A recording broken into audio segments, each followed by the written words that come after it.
This is Peter Dufresne from EPT Clean Oil. Every year our team gets to work with users of critical machines from all over the world. As part of our initial review of a user's lubricant or fluid quality, we often observe that the incorrect oil analysis and maintenance is being done.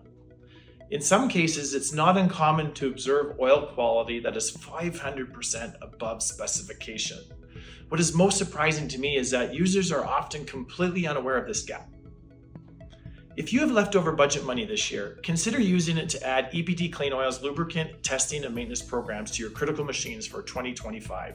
Set yourself apart for a step change in operating cost, performance, and reliability. EPT Clean Oil's lubricant conditioning systems offer a huge step forward in what is possible.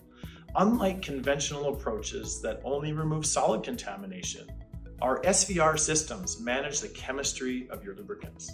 So why should we care about chemistry? Well, because chemistry is the root cause of lubricant failure and a leading contributor to mechanical failure.